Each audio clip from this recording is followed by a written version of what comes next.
नमस्कार, आप देख रहे हैं DKS न्यूज सच का दर्पण और मैं हूं प्रीति सेन। करते हैं खबरों की शुरुआत। भरतपुर से खबर।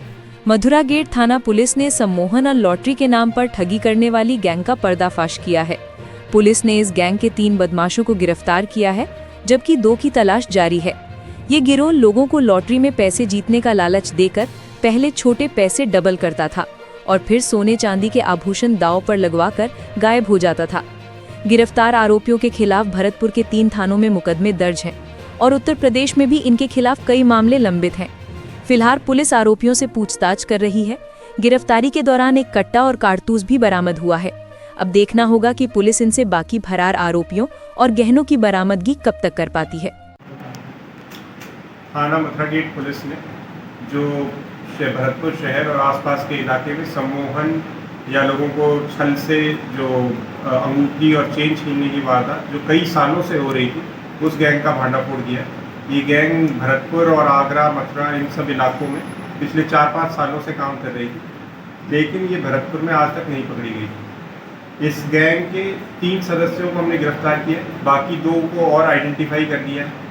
इन मेंबर्स से पता चला है कि हमारी 5 वारदातें शहर और ग्रामीण इलाके की खुल गई।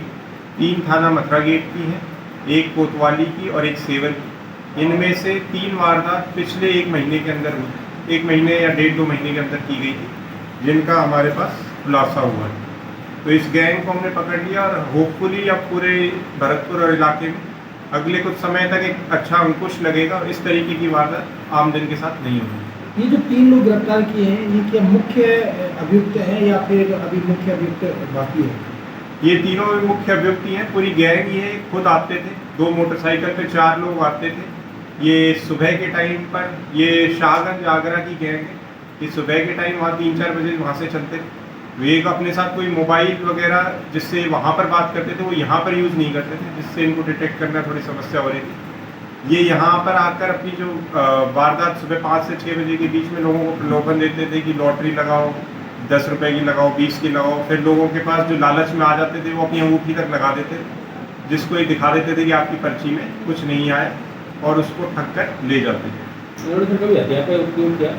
हथियार के उपयोग के भी इनके केसेस हैं। अभी जो कल इनको पकड़ा उसमें भी इनके पास एक कट्टा और एक चाकू बरामद हुआ है। वैसे जो हमारे पास यहाँ जो पहले जो सम्मोहन की घटना हुई, इन्हें इसमें डायरेक्टली यूज़ करने की जरूरत पड़ी नहीं।